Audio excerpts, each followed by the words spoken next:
네, 안녕하세요. 청년의 공정여행, 오늘은 제 9강을 시작하겠습니다. 이번 강의는 좀 다른 강의하고는 다르게 새롭게 좀 요즘 이제 윤리적 소비, 착한 소비, 이런 착한 여행 또는 뭐 여러 가지 캠페인이 있습니다. 그래서 그와 관련돼서 이야기를 하는 시간. 그래서 오늘 제목은 윤리적 소비와 책임 여행, 공정 여행이라는 제목을 갖고 여러분들하고 이야기를 나눌까 합니다. 최근에 이제 아무래도 이제 긴급 재난 지원금 해서 뭐 시나 도나 또는 중앙 정부에서 긴급 재난 지원금을 많이 받을 수 있도록 그렇게 상황이 좀 되었죠. 그래서 이제 많은 분들이 이것을 어떻게 하면 지역 경제에 도움이 될까, 또 소비를 통해서 어떤 경제 활성화를 위해서 노력하고 싶어하는 분들을 위해서 소비 촉진을 위한 그런 캠페인도 진행하고 있는 도도 있는 것 같습니다. 지자체에서도 많이들 하고 있습니다. 서울시도 그렇고 경기도도 그렇고 아마 강원도도 그런 소비 촉진 또 건강한 소비, 윤리적 소비를 위한 이야기를 많이 하고 있는 것으로 알고 있습니다. 그래서 제가 말씀드릴 오늘 주제는 윤리적 소비, 착한 소비, 그것과 책임 여행, 또 공정 여행에 어떤 관계가 있을까 그런 생각을 해보는 시간을 갖도록 하겠습니다. 긴급 재난 지원금은 아마 신청은 세대주나 뭐 이런 분들이 하셔야 되는 걸 알고 있고, 학생 여러분들도 아마 관심을 가지면 여러 가지 또 어떻게 쓰이는지, 이것이 어떤 의미를 갖고 있는지도 이 미래를 위해서 한번 생각해 보시는 것도 좋지 않을까 생각이 듭니다. 여기 보면 이제 윤리적 소비 투어란 말이 있어요. 윤리적 소비를 하는데 투어를 한다. 윤리적 소비를 위한 투어. 어떤 것을 이야기할까? 여러분들 생각하면 일단은 윤리적 소비란 말 자체가 소비는 알겠는데 윤리적이란 말은 좀 언뜻 연결점이 잘 안 보인다고 생각할 수 있을 것 같습니다. 소비인데 윤리적이다. 무엇이 윤리적이고 소비이고 또 그 윤리적 소비를 위해서 투어를 할 수 있을까? 이런 생각을 함께 해봅니다. 여기 보면 경기도에선 착한 여행 캠페인이 있네요. 경기도에서 하는 착한 여행 캠페인을 보면 미리 선불로 해서 미리 이제 입장권을 판매도 하고 또 체험 여행도 할 수 있고 경우에 따라서 숙박도 할 수 있는 것을 통해서 지역의 경제를 살린다. 이런 취지로 착한 여행 캠페인을 하고 있습니다. 그래서 슬기로운 여행 생활, 뭐 이런 소비를 위한, 진작을 위한 활동을 보여주고 있습니다. 또 제주도도 그렇고요. 지방 몇몇 도시에서는, 자치단체에서는 이런 착한 소비, 윤리적 소비, 책임 여행, 뭐 이런 것들을 소개를 하고 있습니다. 제가 알기로는 경기도에서 재난기금을 통해서 소비를 하는 윤리적 소비나 착한 소비를 캠페인을 했는데 며칠 만에 금방 소진을 할 수 있을 정도로 상당히 인기가 있는 것으로 알고 있습니다. 자, 이 착한 소비, 윤리 소비에 공감하고 있는 소비자가 많아진다고 합니다.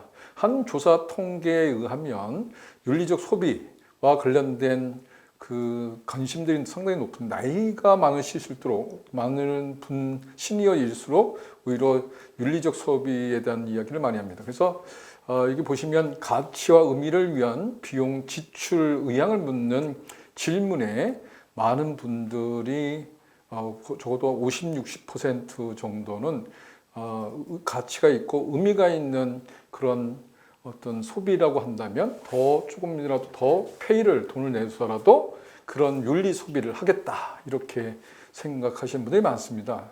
그리고 이 윤리적 소비에는 그 지역의 경제를 살리는 경영을 하는 그런 기업들에게도 도움이 될 수 있을 뿐더러 작은 중소기업들이라든지 골목시장이라든지 이런 데에서도 이 윤리 소비를 통해서 지역 경제, 골목 경제, 그다음에 소상공인들이 먹고 살 수 있도록 그렇게 할 수 있는 뜻깊은 일이라 생각해서 많은 관심을, 언론에서도 많이 관심을 갖고 있습니다. 자, 그러면 윤리적 소비란 무엇인지를 좀 더 자세히 좀 살펴보도록 하겠습니다. 여기 보시면 윤리적 소비는 소비자가 개별적 도덕적 신념을 가지고 인간, 사회, 환경에 대한 사회적 책임을 실천하는 소비 행동이라고 합니다. 자, 사회적 책임을 실천하는 소비 행동. 다시 말해서 그 소비자, 어느 누구나 여러분들이 소비자로서 개별적으로 도덕적 신념을 가지고 인간, 또 사람이나 사회나 또 환경에 대해서 사회적 책임을 실천하는 소비 행동. 내가 돈을 쓰면서 그런 사회적인 책임을 할 수 있다라고 하는 행동을 일컬어서 윤리적 소비라고 한다는 거죠. 두 번째는 소비자가 소비를 할 때 개인의 사적인 이익만을 생각하지 않고 자신의 소비가, 즉 자신이 지출하는 그 돈이 이웃, 사회, 환경 등 넓은 범위에 어떤 영향을 미치는지 고려해서 의사결정을 내리는 것을 윤리적 소비라고 합니다. 다시 말해서 내가 먹고 싶은 것, 그리고 내가 체험하고 싶은 것, 내가 사고 싶은 것, 그 사는 것, 그 행동으로만 윤리적 소비가 되는 것 아니라 이걸 내가 사면 사회적으로, 환경적으로 어떤 영향을 미칠 것인가. 생각해보면 단순한 얘기일 수도 있는데 이런 거죠. 내가 이걸 사면 살수록 많이 소비가 되면 또 생산을 더 많이 하겠죠. 생산이 많이 한다는 건 다시 말해서 그 제품과 관련된 것, 그 생산품과 관련된 수요, 요구가 더 많아진다는 것이고, 그 수요가 많아짐에 따라서 그 생산품은 더 늘어나는 것이고, 그 기업이든 관계자들은 그와 관련된 경제적 이익과 또 사회적 영향을 가질 수 있다는 겁니다. 따라서 내가 작게 1,000원이든 10,000원이든 10만 원이든 어떻든 그런 소비할 때는 그 사회 경제가 간접적으로 또는 직접적으로 영향을 미친다는 거죠. 그래서 내가 만약에 백을 예를 들읍시다. 그러니까 좀 예쁜 백을 사고 싶은데 많이 예를 드리는 게 그런 건데, 악어 가죽으로 만드는 백을 산다고 생각해 보십시오. 악어 가죽으로 만드는 백을 사면 그 악어 가죽으로 만드는 백은 계속 소비를 하게 되고 생산을 또 하기 위해서 악어를 또 잡게 되고 악어의 가죽을 벗겨서 그 제품을 만드는 그런 활동이 되겠죠. 생산은 곧 소비를 일으키고 소비는 곧 생산을 다시 부릅니다. 다시 말해서 악어 가죽으로 만드는 백을 자꾸 산다면 어쩔 수 없이 악어의 희생은 불을 보듯 뻔한 상황이죠. 그래서 동물과 관련된 상아라든지 코끼리 상아도 그렇고 어떤 가죽으로 만드는 것들에 대한 제품에 대해서 신중을 기하자라는 이야기하는 이유가 바로 이 윤리 소비와 관련된 겁니다. 다시 말해서 내가 사는 아주 자그마한 백 하나, 또 어떤 것을 제품 하나 사더라도, 화장품 하나 사더라도 그것이 동물과 연관이 되거나 또 환경에 미치는 영향을 미친다면 한 번쯤 생각하고 숙고해서 그 제품을 사야 된다는 거죠. 그 제품을 많이 사면 살수록 그 영향은 사회적으로, 환경적으로 영향을 미치기 때문입니다. 그리고 세 번째는 윤리적 소비는 구매 의사 결정뿐만 아니라 궁극적으로 일상생활 전 과정에서 불필요한 소비를 줄이고 간소한 삶을 지향하며 절제하고 나누는 삶을 실천함으로써 인간, 사회, 환경의 지속 가능성을 구현하는 소비 실천 행동을 의미합니다. 이런 얘기입니다. 무슨 말이냐면, 그런 아무리 그 동물 복지와 관련된 것이든 좋은 작품을 사도 또 윤리적으로, 환경적으로 그렇게 좋은 영향을 미치거나 또 악영향을 미치지 않도록 하는 제품을 구입한다 하더라도 그것이 과소비가 되지 않도록 유념해야 된다는 뜻입니다. 가능하면 소비를 할 때 많은 제품을 쓸데없이 사는 것보다 가능하면 간소한 삶을 지향하며 절제하고 나누는 삶을 실천하는 것, 그것도 윤리 소비라고 할 수 있겠습니다. 그러고 보면 윤리 소비라고 하는 것은 제품을 살 때, 어떤 생산품을 구입할 때 그 자그마한 행동이 생산에 미치는 영향, 그래서 사회적 악으로 미치는가 아닌가를 살펴보고, 동시에 내가 이것이 불필요한 건데 굳이 살 이유가 있을까? 한 번 더 생각해 보고 정말 좋은 제품, 그리고 삶의 또는 지역 환경에 그 지역 주민에게 좋은 영향을 미친다. 그런다고 한다면 그 영향에 따라서 구입과 결정과 또는 윤리 소비에서 따진다면 불매도 가능하겠죠. 그런 악영향을 미치는 제품이라면 불매를 통해서 오히려 선한 제품, 착한 소비, 또 착한 제품이 나오도록 유도하고 결정하고 사회적 영향을 미치는 것, 그것이 바로 윤리 소비라고 할 수 있겠습니다. 그래서 윤리적 소비를 평가하는 기준을 보면 환경적인 것, 사람과 관련된 것, 동물과 관련된 것, 그 다음에 지속 가능성과 관련된 것이 모두 포함됩니다. 환경은 예를 들면 기후 변화나 주거 자원, 그 다음에 오염과 독성, 식품 첨가물, 또 환경 보존이 되는지 안 되는지의 이 상상품 제품 또는 이러한 것들이 어떤 구성으로 되어 있는가를 살펴보고 그걸 결정할 수 있겠죠. 사람은 왜 여기에 윤리적 소비에 관련되는 있을까? 제품을 만드는데 그 제품을 만드는 생산하는 노동자의 조건, 노동의 조건이 어떤 조건인가를 보는 것입니다. 아무리 좋은 제품이라 하더라도 그 제품을 만드는데 아동 노동이라든지 여러 가지 착취가 있었다면 그 제품을 구입하는데 우리는 고려를 해봐야겠죠. 이와 관련된 이야기 중에 그런 것들이 있었습니다. 예전에 많이 나온 사례 중에 하나가 축구공과 관련된 이야기입니다. 축구공을 만들 때 가죽을 꿰매는 과정에 고사리 손이 필요했다는 거죠. 그래서 어린 아이들의 고사리 같은 손을 이용해서 축구공을 만드는 그런 생산자들이 있었습니다. 그래서 그 축구공 불매 운동을 한 거죠. 축구공 그 자체는 너무 좋은데 그 공을 만드는 생산자가 누구냐?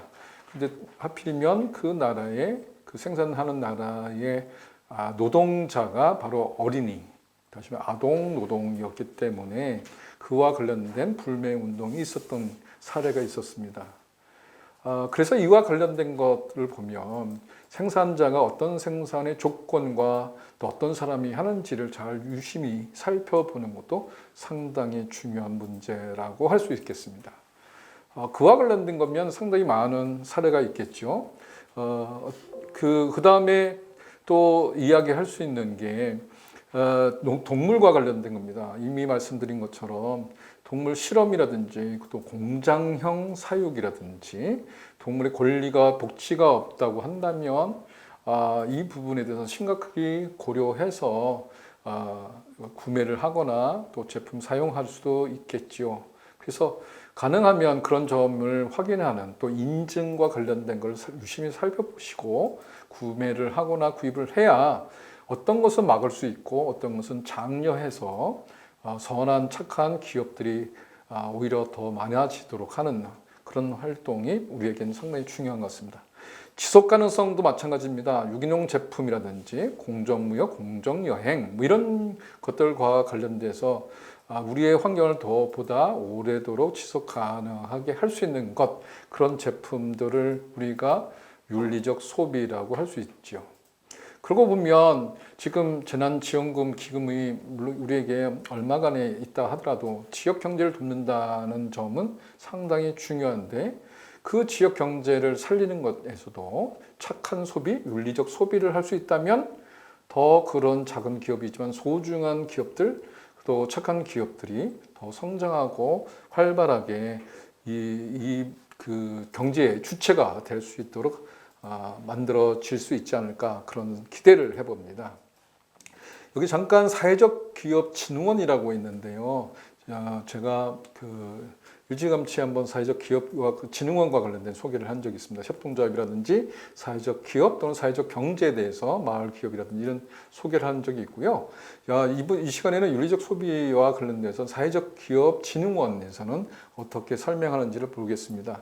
윤리적 소비를 하는데 사회적 기업 진흥원에서는 사회적 기업 제품을 소비하는 것, 친환경 소비하는 것, 공정무역, 공정여행, 로컬 푸드를 사회적 기업 진흥원에서는 장려하는 그 윤리적 소비로 되어 있습니다. 다시 말해서 사회적 기업이 생산하는 그런 제품이 무엇인지 한번 살펴보시면 여러분들의 주변에도 사회적 기업이 만드는 제품들이 많습니다. 먹거리에서부터 그 다음에 여러 가지 생산과 관련돼서 예를 들면 취미와 관련된 것도 있고요. 그다음에 공공적인 어떤 제품과 관련된 것도 있습니다. 그리고 친환경과 관련된 것 중에는 공정무역과 관련된 제3세계의 나라에서 들어온 것도 있고, 우리나라 노동자나 농민들이 피땀 흘려서 만든 제품들도 있습니다. 그래서 가능하면 우리 주변에 소비할 때 종이 한 장을 사더라도, 또 식당에서 무엇을 하나 먹더라도, 또 여러분들 기념품을 사더라도 가능하면 사회적 기업 그런 생산품, 제품이라고 한다 믿고 살 수도 있고, 동시에 그런 사회적 기업에 융성하고 착한 어떤 기업으로서 성장할 수도 있는데 간접적으로 큰 도움이 되지 않을까라고 생각이 듭니다. 그래서 사회적 기업진흥원에서는 가능하면 에너지 절감을 하는 제품이라든지 유기농 제품 또는 동물 보호와 관련된 여러 제품들을 안내하고 있으니 한번 참고해 주시면 좋겠습니다. 그리고 로컬 푸드라는 말이 있는데요. 로컬 푸드 하면 그 지역에서 난 것으로 지역에 난 어떤 먹거리와 그런 소재를 통해서 만들어서 지역 주민들이 그걸 먹거리 만들고 그래서 소비를 하는 로컬 푸드라는 거죠. 지역에 난 그 여러 가지가 있겠죠. 해외에서 들어오는 것보다는 가능하면 지산지소라는 말도 있는데요. 그래서 그 뭐냐면 지역에서 난 채소나 여러 가지 제품들을 이용해서 그 음식을 만들고, 음식을 만드는 자그마한 가게에서도 좋은 맛 좋은 어떤 상품이 나오니 그런 것들을 먹거리로 이용해서 먹으면 또 건강에도 좋고 그 지역의 경제에도 도움이 되지 않을까 생각이 듭니다.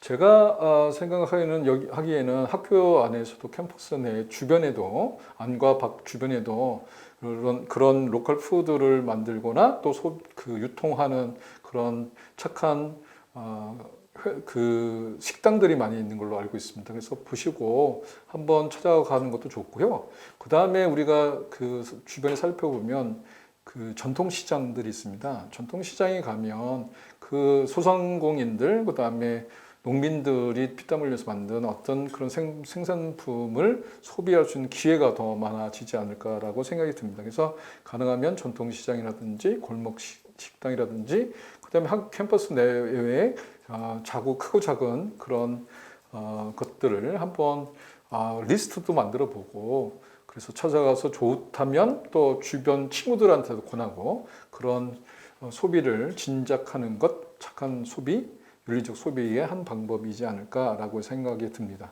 그 점심시간 때나 저녁시간 때 그런 것들을 손쉽게 하면서 좀 더 그런 리스트를 만들면 캠퍼스 내 학생들이라든지 또 그런 소비 문화를 만드는 것, 지역 내에서도 큰 역할을 우리 상지대학교 학생들이 할 수 있지 않을까 기대를 해봅니다.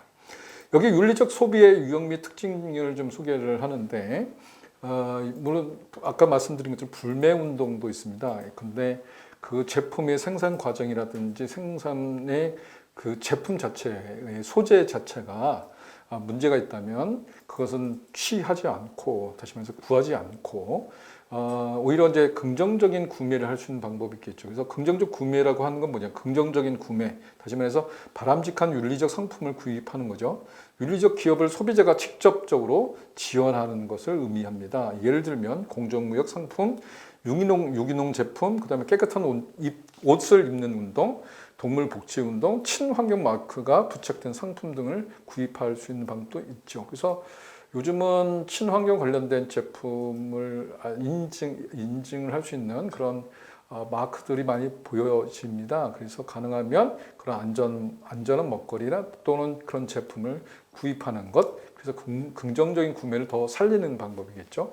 그 다음에 두 번째는 관계적 구매라고 할 수 있는데요. 생산자와 직접적인 관계를 맺는 겁니다. 그래서 보통 이렇게 하면 생산자 협동조합과 소비자 협동조합의 관계 같은 것을 말하는데요. 그래서 생산자 협동조합은 생산자들 간의 지역에서 만든 협동조합을 만들고, 소비자는 소비자의 협동조합을 만들어서 서로 윈윈하는 그런 관계를 얘기합니다. 생산자와 관계를 통해서 그 지역의 개인이 아니라 그 지역의 공동체에게 좀 더 유의미한 어떤 베네피트, 또 이익을 돌려드리는 방법이 있겠죠. 중간 상인 마진을 줄이기 때문에 헐 좋은 관계가 될 수 있습니다. 그래서 생활협동조합이라든지 로컬 푸드 운동이라든지 이런 것 통해서 할 수 있지 않을까 생각합니다. 그 다음에 이와 관련돼서 우리가 얘기하는 윤리 소비하면 소비자만의 윤리가 있는가? 사실은 꼭 그렇지는 않습니다. 소비자만의 윤리가 아니라 또 윤리적 기업, 다시 말해 기업 윤리라는 것도 있습니다. 왜냐하면 아까 말씀드린 것처럼 소비자가 그런 윤리의식을 갖고 소비 행태를 갖추고 하고 싶으면 기업도 기업 윤리를 지켜서 제품을 생산하는 데 노력을 해야 되겠죠. 그래서 과거와 달리 기업 윤리 또는 윤리를 지키는 기업들을 많이 양성하고 또 홍보를 통해서 그런 윤리적인 기업을 양성하는데 또 중앙정부나 또 여러 지자체나 또 세계 전체가 그런 노력을 하려고 합니다. 이유는 뭐냐면 기업 윤리를 지키는 것이 곧 지구 환경을 보존하는 것이고 지속 가능한 발전을 기여하는데 큰 영향을 미치기 때문입니다. 그래서 대표적으로 사회적 책임, 국제적 표준이라고 하는 게 있는데 그게 뭐냐면 ISO 26000이라고 하는 겁니다. 그래서 이거는 뭐냐면 국제적으로 국내만 아니라 전 세계적으로 우리 이렇게 약속하자.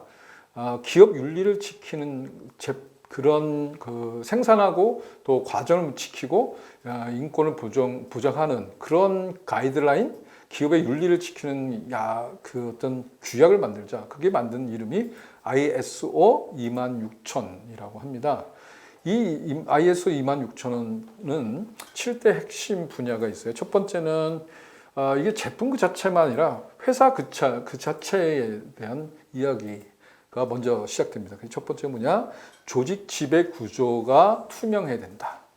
이겁니다. 그래서 기업 윤리 중에 첫 번째가 ISO 26000에서 꼭 얘기하는 게 뭐냐면 제품만 아니라 그 기업의 문화, 조직의 문화의 이야기입니다. 그래서 조직 지배 구조 자체가 지배구조가 투명성 있고 윤리적 행동과 법규를 준수하는지 그리고 그런 사회적 책임을 원칙을 실행하는지를 확인하는 것. 그래서 이 ISO 26000을 인증받았다 하면 이건 분명히 그런 여러 가지 어떤 규약과 내용의 제어의 제재나 이런 것들 다 통과하고 ISO 26000을 받았다 하면 믿고 구입을 해도 되는 그런 생산품이라 할 수 있겠습니다. 두 번째 ISO 26000에서 소개하는 것은 인권과 관련된 겁니다. 그래서 차별 금지, 고충 해소, 표현의 자유, 다시 말해서 임노동자들의 작업장에서 기본 권리, 그다음에 강제 노동 금지, 아동 노동 금지 이런 제반의 사회적 권리를 생산하는 생산 노동자들이 보장받고 있는가 그 기업에서. 그래서 그것이 인권과 관련된 분야입니다. 세 번째는 노동 관행과 관련된 겁니다.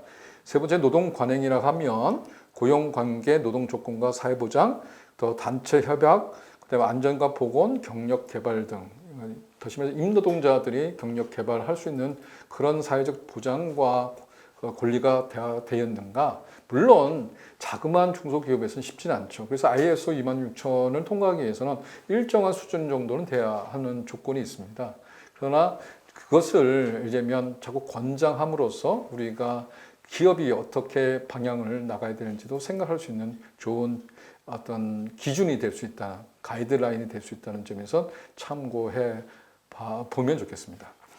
네 번째는 환경입니다. 환경이라 하면 우리가 제품을 생산하는 과정에 그 지역의 주변의 지역에 환경을 오염시킬 수 있는 것들이 있는지 없는지 또는 환경 오염을 미리 제어하고 통제할 수 있는지를 확인하는 겁니다. 그래서 환경적인 측면에서 본다면 오염 방지, 자원 활용, 기후 변화, 자연 환경 보존 등 보건 등과 관련된 것도 다 포함됩니다. 그래서 그 제품을 생산하는데 그 지역 인근 지역의 자연 환경을 훼손하거나 기후 변화에 어떤 악 영향을 미친다고 한다면 그것은 문제가 있다고 보는 거죠.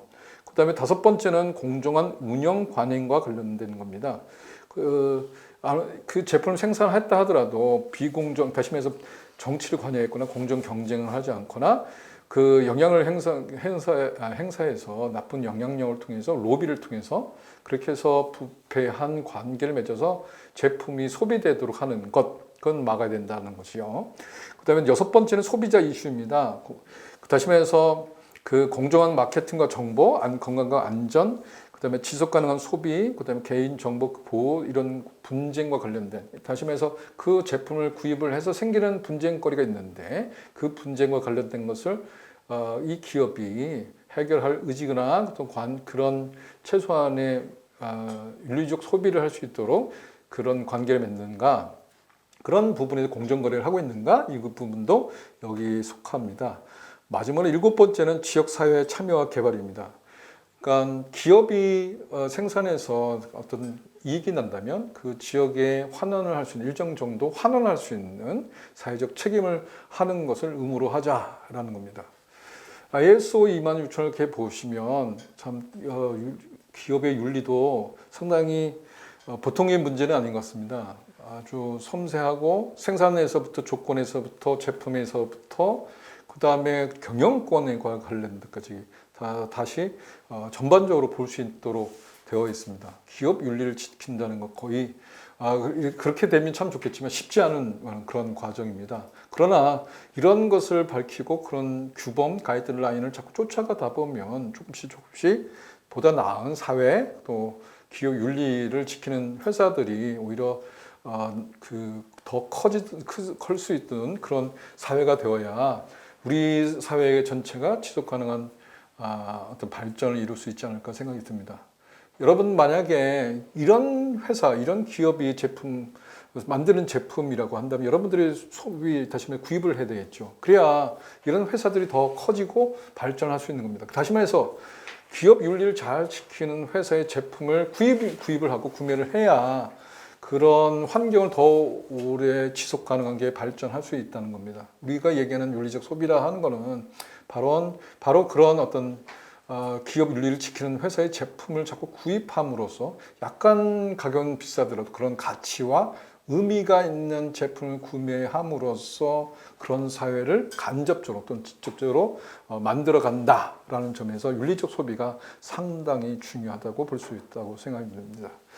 자, 그 다음에 CSR이라고 하는 표현인데요. 보통 이제 기업의 사회 책임이라고 합니다. CSR은 Social Responsibility라고 하는 거죠. 기업의 사회적 책무라고도 합니다.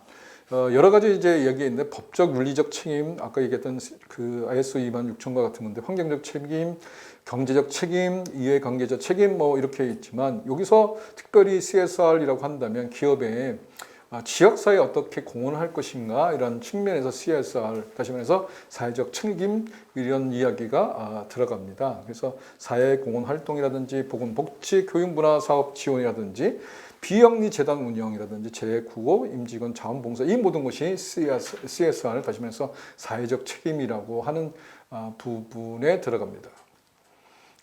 지금 제가 말씀드리고 싶은 거는 우리가 윤리적 소비를 잘하면 기업의 윤리를 잘 지키는 회사들이 성장할 것이고 그렇게 좋은 제품을 만드는 그런 회사들이 성장하면 더 좋은 제품을 만들 것이고 더 좋은 제품과 또 친환경적인 제품만 이용하면 더 건강한 사회가 발전한다는 서로 윈윈할 수 있는 그런 관계를 이야기합니다. 그래서 기업 윤리를 잘 지키는 회사, 또 그런 제품을 조금 돈이 들더라도 더 소비를 진작시키도록 하는 것, 그런 것이 우리에게 지금 얘기하는 꼭 필요한 이런 기후 환경 변화의 위기의 시대에서 또 포스트 코로나라는 이런 환경에서는 특히나 그런 제품, 그런 소비를 할 수 있도록 여러분들 관심을 갖기를 바랍니다.